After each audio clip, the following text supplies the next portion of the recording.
In the past year, the pandemic has made a lot of us rethink our priorities, or maybe even do a 180 in terms of what we do to make a living. Well, one man took three of his passions and blended them all together into a winning combination. It's what makes his story so positively Georgia. Here's CBS 46's Gurveer Dinsa.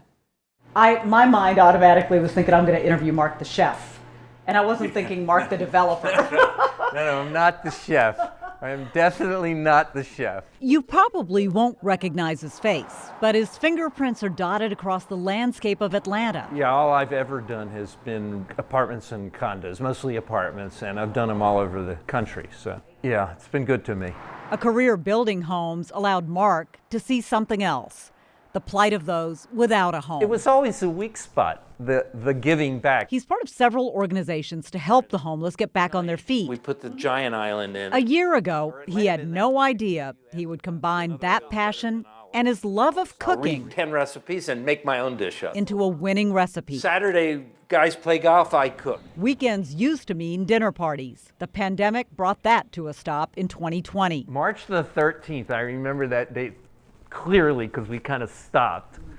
We said, well, let's just enjoy what we have, and we cooked. It's March the 14th, and we cooked a mustard green soup. Mark chronicled each day in a small We notebook. did on the 17th, which was Tuesday, we did in fact have pizza. He took pictures. It was a lark, and I started in March and went through April into May. By August, Mark thought, ran out of why steam not turn the makeshift notes into a book? And then I printed one, and I wanted to give it away as a holiday gift to friends. I thought that'd be a lark, right? The Lark became 750 books. And I would give them away as a holiday gift, and I would include a little card that simply said, if you feel like it, why don't you consider a contribution?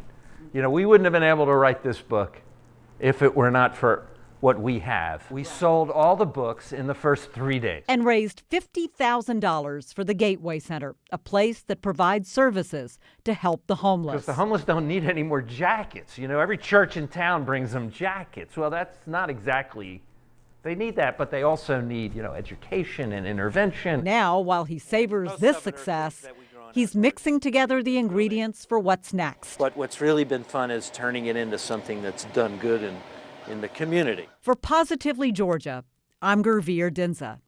And you can learn more about Mark's efforts to raise awareness about homelessness and get a copy of his book at www.morrowfoundation.org. We've also put that link along with the story on our website at cbs46.com, also on our Facebook page.